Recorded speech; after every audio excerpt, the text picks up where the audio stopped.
post-Keynesian economics being at the periphery of economic studies, or whether it was that we were at a tipping point and perhaps can push things over the edge into a new world of understanding based on heterodox economics in general.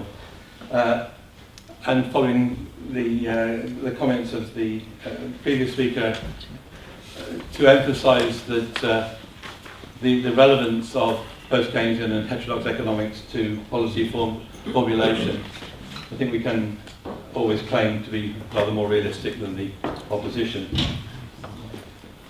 I want to make some remarks about financialisation and economic stagnation, or what I see as some form of economic stagnation in Europe, particularly focusing on the EU 15, as it was, or still is, I suppose, the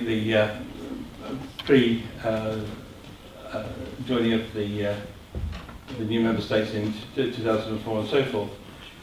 And I think we have to recognise, and I'm sure we all do recognise, that the old Europe, as it may be called, has been now in a period of very high unemployment for 2 decades, 3 decades, a really long, very long time of 8 to 10% average unemployment, and in a period of not exactly economic stagnation, but very rather slow growth compared to the previous golden age and so forth, and to some degree with respect relative to the US and more particularly to other OECD countries.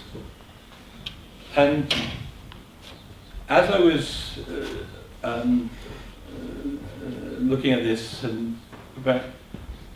I did come across a paper which had listed all the policy initiatives, in a sense, at a very broad level, that have been taken within the European Union in the last 2 decades or more, at a very broad sense, each of which had promised, if not faster growth, higher, at least higher employment, and a boost to output. So if we go through them, the formation of the internal market, the economic and monetary union and the single currency, the prospects of deregulation and liberalisation, the Lisbon strategy, services directive, all of them, from the mainstream point of view, forecast to give significant boosts to either output, employment or growth, or all three. And although without a very detailed study of that, one can't necessarily come to a definitive conclusion, but it does look as though each of those broad initiatives really didn't succeed. I should also say, though, I'm going to be, I suppose, focusing on particularly growth and unemployment, and I find in a way here a kind of difficulty in the sense that whilst I'm going to be saying yes, there is slowdown of growth, and I want to look at the contribution or otherwise that financialisation may have made to that, I think in some respects I would want to welcome slower growth, because it's if that slower growth was combined with environmental sustainability and combined with improved or reduced inequality and so forth. So we've got. I am in something of a dilemma here, in the sense of saying, well, on the one hand, almost saying. Almost dislike as it were of stagnation, on the other hand having to recognise that stagnation may bring with it some benefits. But therefore the trick we would want to look at is how do we move to a situation where perhaps there is a continuation of the present rates of growth, but that is in a rather more sustainable way and more equitable, and also combined with much higher levels of employment.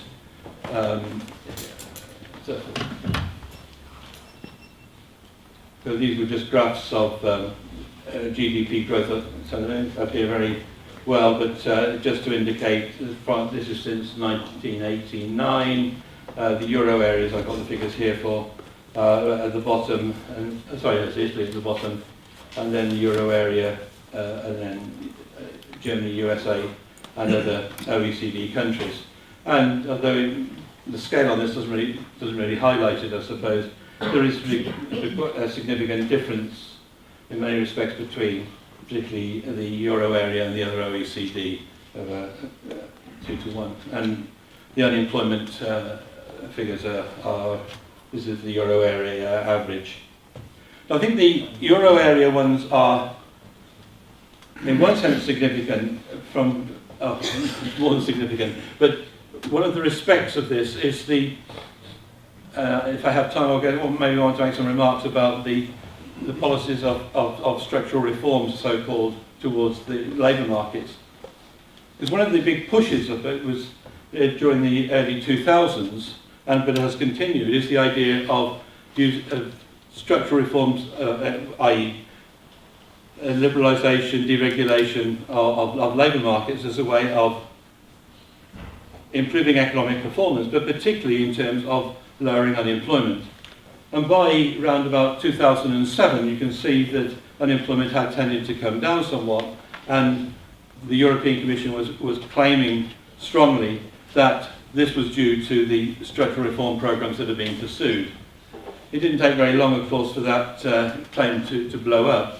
But I think it's difficult to, this is just one very kind of simple illustration of it. As I say, it needs to be backed up by much more detailed study than I'm going to go into here. But the general drift in the direction of structural reforms, which were designed to lower unemployment, have been phenomenally unsuccessful.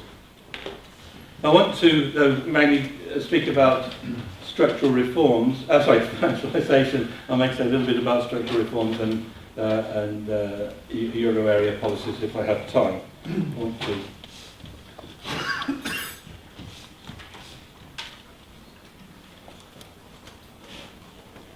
Let me say a little bit to start with about what do I understand by financialisation, and I don't want to spend all my time saying exactly what financialisation is or what people think it to be, because that would take me more than 40 minutes. Just to say, I think it is a broad and uncontested concept. The way I want to look at it really is along the lines of the definition offered by Jerry Epstein in terms of this increasing role of financial motives, markets, actors and institutions in the operation of domestic and international economies. I want to as well add to that we're looking at financialisation although I've got it here, but I think one has to also look at financialisation as the impacts and involvement of the financial sector with society in general, the impact upon social well-being and on households, on the political scene, and the impacts which it has upon the environment in the sense of the way in which the financial sector strongly influences the direction in which funds move, how far environmental, the sensitive investments are going to be funded, and so forth. And I particularly want to, here when I'm talking about financialisation, I want to look at the aspects of financialisation that have been in place since roundabout, or preceded since 1980, so in a sort of a general sketch of what financialisation has involved since roundabout 1980. This is not to say that there have not been earlier periods of financialisation. Indeed, one would regard financialisation in one sense, in that very general sense which Jerry Epstein puts it, that the financialisation has been going on since, what, the 1860s or maybe much earlier than that. That it's been an ever-growing presence of the financial sector. Indeed, it's difficult to consider capitalism without finance taking a key role. But what we have, I think, observed is that there have been different periods of financialisation, and financialisation has proceeded in different speeds and different forms at times. And so there was what Alessandro Vicelli has labelled the first era of financialisation from 1860s through to maybe 1929, 1930 sort of period. Then maybe some period of what we call definancialisation, followed in the 50s by a sort of gradual pickup in activities with the financial sector, and then perhaps an explosion, if you want to call it, in terms after 1980. But we still have the question within that to really now investigate what has happened since 2008 and whether that aspect of financialisation will continue into the future. Because if we look at the sort of speed, the very crude measures of the size of the financial sector since 2008, it's not surprising that at least to start with it declined and then has now picked up, but it's not, I think, that much growth in terms of its scale that it was in 2008. And indeed, there have been now those who have been considering whether we're now moving into a period of, if not definancialisation, at least the financialisation in the sense of the expansion of the financial sector is coming towards an end. Now, I don't here want to particularly move into the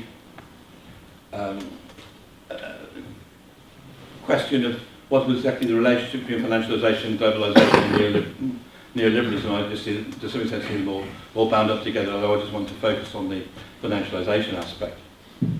I think one of the particular difficulties I have, though, in terms of looking at the effect of financialisation on economic stagnation or slower growth is whether which has been in a sense the direction of causation. So we usually think in terms of financialisation as at least at one stage as if anything speeding up growth, but now I want to argue shortly that it is if anything now tended to slow it down.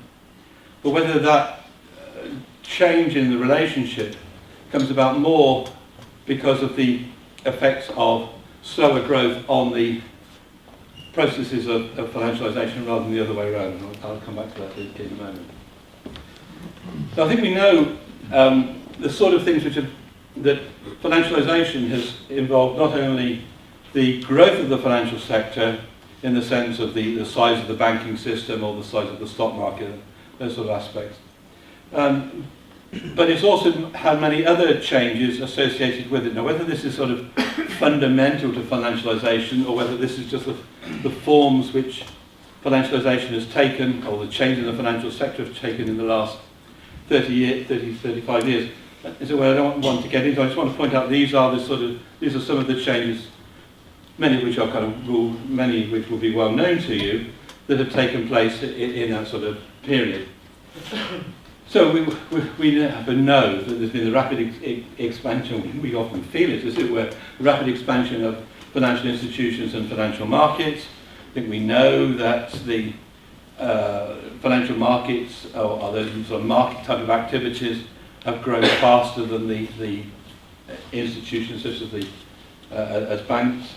There's been a sort of blurring of the distinction between banks and markets, with banks being much more involved in equity market and derivatives and so forth. We know there's the changing, evolving financial institutions, rise of this more deregulated sectors such as shadow banking. But also I think I've put some emphasis, although the importance of this does vary between countries in terms of the changing structures of the financial, or particularly the banking sector, the increased concentration of the banking sector, often the move from often regional banking to national banking, the extent of privatisation, the extent of demutualisation. So I think I find it slightly strange in a way that the banking system has been a kind of hotbed of mutual and public provision very often, or at least, and even in many countries, and maybe your own, the scale of the mutual sector is very substantial in banking and finance as compared to elsewhere in the economy, and then deregulation and financial liberalisation. I think we also, of course, know that financial crises have increased. I think we tend to be dominated by the 2007-2009 financial crisis, and tend to forget that financial crises have been a regular occurrence, particularly if we include sovereign debt and exchange rate crises as well as banking crises, but the tendency of crisis to increase in this stage, I think is kind of well known. We also have tended to think of this era of financialisation as a rise in a tendency of the rise in household debt, and as we know, many would point to the role of the buildup of household debt combined with securitisation and so forth as a contributory factor to the financial crisis of 2007 to 9. But I think one of the aspects of the rise of household debt is the tendency to look at the demand for debt as the main factor driving the rise of household debt. So, the argument of in the US, the failure of real wages to grow, the rising inequality had pushed those particularly the lower ends of the income distribution to have to resort to debt in order to maintain consumption and so forth, all these sort of factors leading up to it.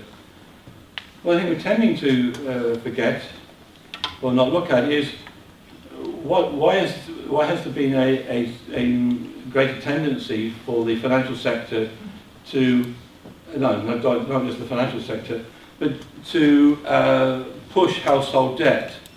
And I always find one of the kind of paradoxes is that whilst we point to household debt having risen, on the other side there are also a rise in household assets, so that the overall net wealth of the household sector typically rises, but we have a rise in both assets and liabilities.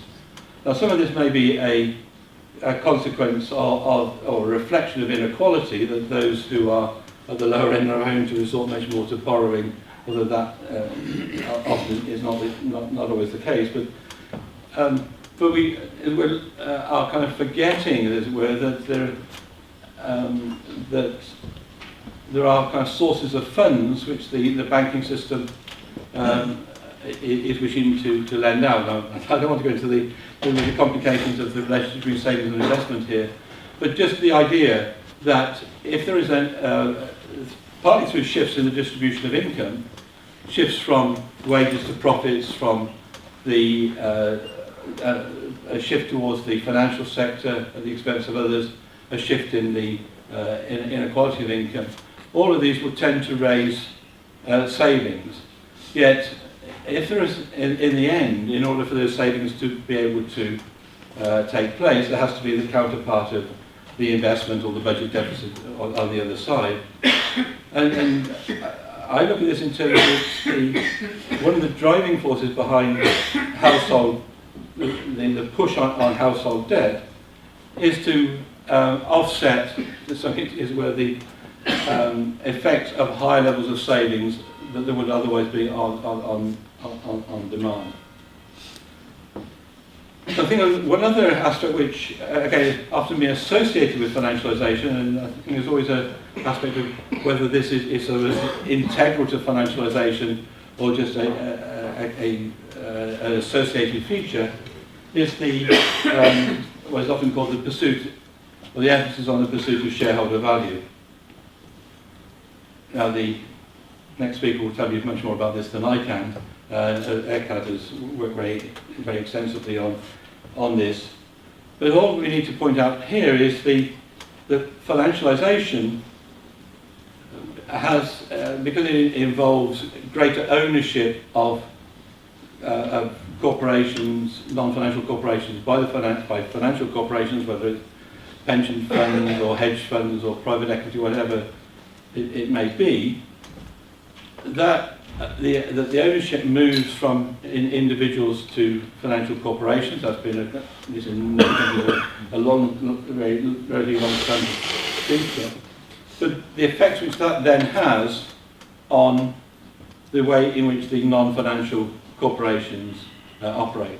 I think you will know there's been a long-standing line of argument that the pursuit of shareholder value, as it's called, will place an emphasis on the pursuit of short-term returns, and that will often come at the expense of longer-term investment, particularly in certain aspects such as research and development.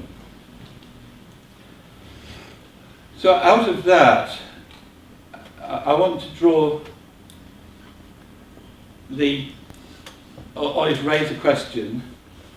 What can we expect to be the effects of some of these aspects of financialisation on savings and investment and on the rate of growth of the economy? I think and for this I want to start with turning to a literature which was outside of the financialisation literature as it's usually defined, but to go back to what had been still is a mainstream literature, looking at the relationship between financial deepening or financial development and economic growth and more generally economic performance. So here I just want to look at the growth aspects, although elsewhere I have surveyed at least the effects upon a whole range of other aspects, inequality and employment, for example. Now you could, if you think firstly, how was financial deepening or financial development measured? Well, it's often measured in a very kind of crude way, or still is measured in a rather crude way, which is things like the size of bank deposits relative to GDP, or the size of the stock market in value terms relative to GDP. They're very kind of crude measures. Now, one of the arguments was that, well, if there is financial deepening, then, or if financial deepening involves there are more outlets for savings, that may help to stimulate savings, that the financial deepening is the involvement of the banking system in the allocation of funds between companies, and they may be doing that in a better way, or there may be more efficient allocation and so forth. So these would help to stimulate growth. That sort of argument was put. Now the financial deepening in that sense of the scale of the financial sector could be seen as one of the kind of crudest measures of financialisation. That financialisation is the growth of the financial sector, well, in part, although that quote from Epstein indicated it involves many other things as well. But the easiest way of measuring that sort of aspect is the scale of that type of operation. I think you may well know that there was almost a consensus, I think, in that literature in terms of the relationship between the size of the financial sector, deepening, development, whatever we call it, and growth, was that there was a positive relationship. So the larger the scale of the financial sector, the higher was the rate of growth. And I think one of the main debates really was over issues of the direction of causation, whether higher growth stimulated the need for the bank sector or vice versa. And I think this issue of the causation involved is one which I sort of come back to. Now that quote that I have up on the screen is from Ross Levine, and that was in the mid-2000s, as you can see. I think it probably turned out that was almost the opportune time to write that paper, because from then onwards, I think, shortly thereafter, a number of studies came in which started to at least cast some doubt upon that relationship, how strong it was, whether it had gone into some kind of reverse, whether there's now a negative relationship. And some find, which I haven't got quoted here, but some find, sorry, I have one quoted here, but some others, finding essentially a kind of U-shaped relationship between financial deepening and growth, so that at relatively low levels of financial development, an increase would raise growth, but at higher levels it would act to its detriment. I was at a conference when we were putting some of these papers, and you could ask the question, well, why does this relationship appear to go into reverse. And I think we can look at that in two ways. One would be, why were these sort of studies now published? Was there some reason that previously people had found negative relationships but they couldn't get them published? And I think one of the surprising things of these studies is that they have now come out from OECD, Bank of International Settlements, IMF publications are coming out there, and I think we know, publication bias, what is acceptable and so forth. I don't know whether there's any evidence for this, but this is kind of perhaps thing to ponder on why these studies went into reverse, and I think in the main not long after the financial crisis. However, perhaps more seriously, are the reasons for thinking that this sort of relationship would change. Now, if we think about what the way in which the financial sector has grown, why it is now so much larger than it was, say, in 1980, I think, would we expect that development would be associated, those developments would be associated with faster growth or not, or slower growth? Would they be associated with high levels of investment, high levels of savings or not? And I think there are quite a number of reasons to think that the way in which the financial sector has developed or has changed would not be conducive to high levels of savings and investment. Make that in a number of ways. One, we observe that a significant part of the growth of the financial sector, particularly in banking, has been the growth of household debt. Now, as I indicated before, there's the kind of two sides to that, in the sense that there's both household assets and household liabilities, but insofar as those are going to be transmitted or linked together through the financial system will appear to be larger. But on the whole, one would expect that if there's some people saving and some people dissaving, the overall balance is no increase, maybe no increase in saving, maybe an increase in some people's savings, other people's debt. But that in and of itself would not be expected to be related to growth. Now, there may be some periods of time, particularly with the rise in household debt, which stimulates demand, and we do get some short-term stimulus to growth. But I don't think that there would be a kind of longer-term effect. So there's that shift in the activities of the financial sector.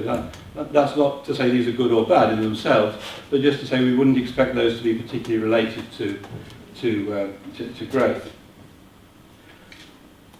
Second, again, much of the growth of the operations of the financial system has been the sale and transactions in existing, firstly, development of a whole range of financial assets, derivatives, securitization, and so forth, and then trading in those. So those, again, particularly the trading in and of itself is not going to be stimulating so far as savings and investment are concerned. So then, in terms of the effects upon growth.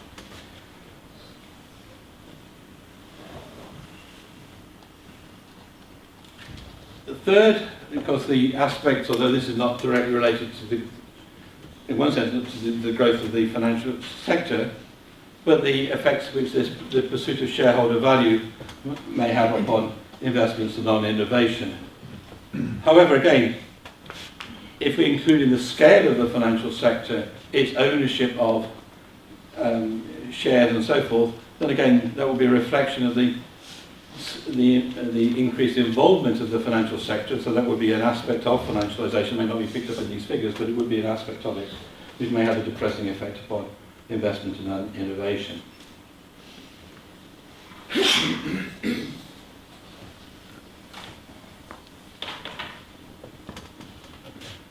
Now, I think in this, though, whilst we can think of reasons why there would not be very much of a relationship, or maybe even a reverse relationship between the scale of the unlocking what are the causal mechanisms involved here. So I think it's not just a matter of saying, well, if the growth of the financial sector is appearing to have a depressing effect upon growth, let's just make the financial sector smaller, because that will then stimulate growth. So I don't think that would be the way it would.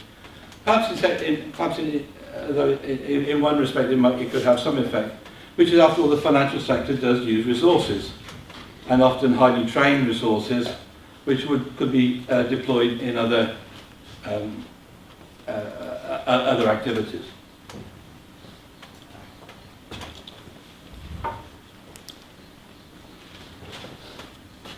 So I think that financialisation perhaps can help understand some of the general slowdown in growth.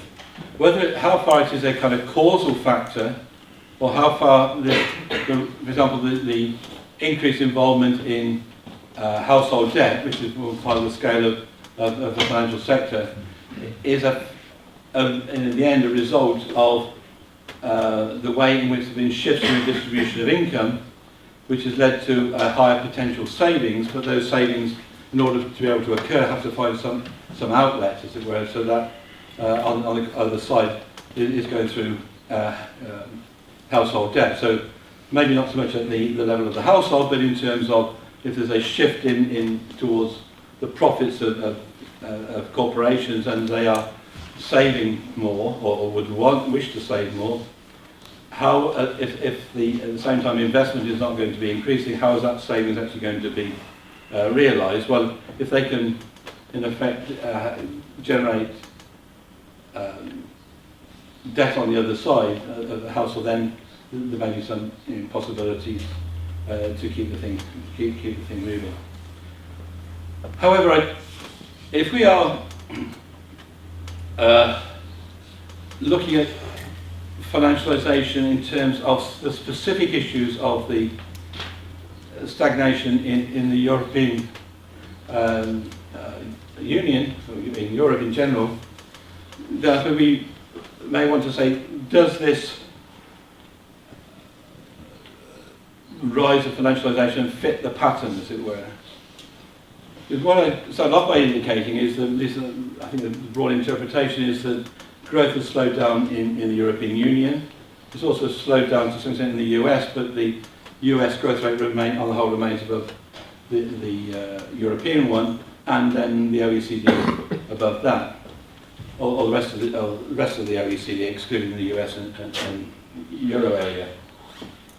Now, one part of that, for at a very kind of broad brush level, may fit that pattern in the sense that I think many contemporary studies find this sort of inverted U shape. So there are those on the still on where an increase in financialisation will be associated with faster growth and then some slower growth.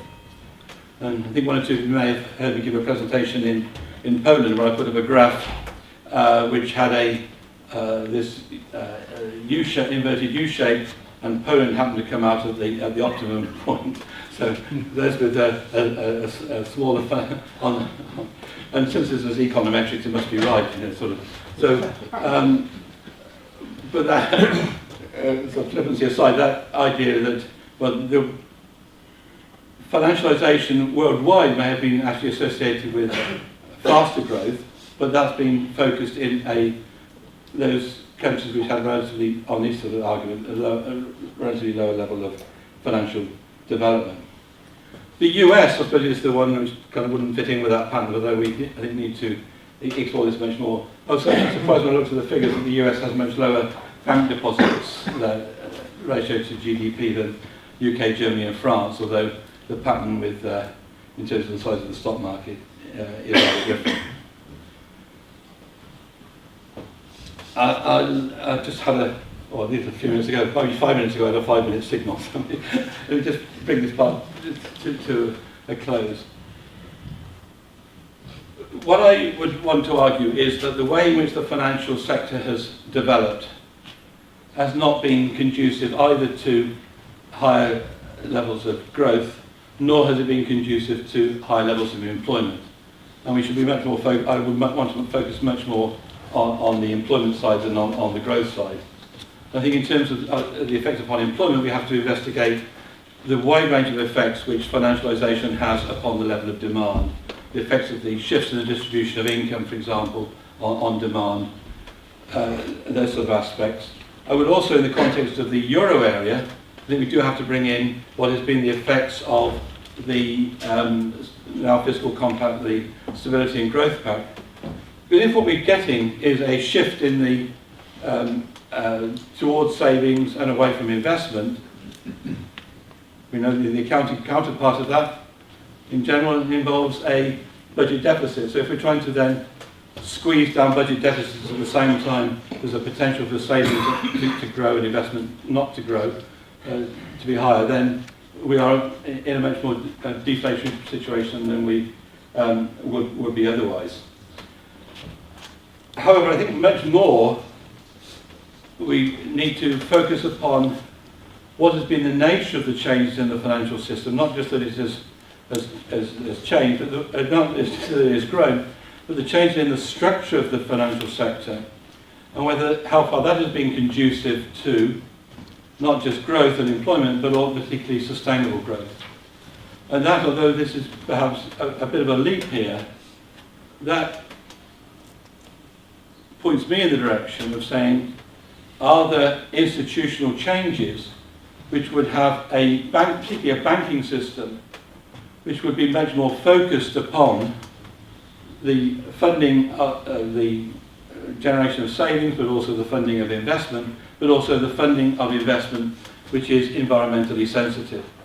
And that leads me in the direction of arguing for a deconcentration of the financial sector, an increase in the diversity of the financial sector, but also a much more stimulus to mutual and public organisations which would be better able to channel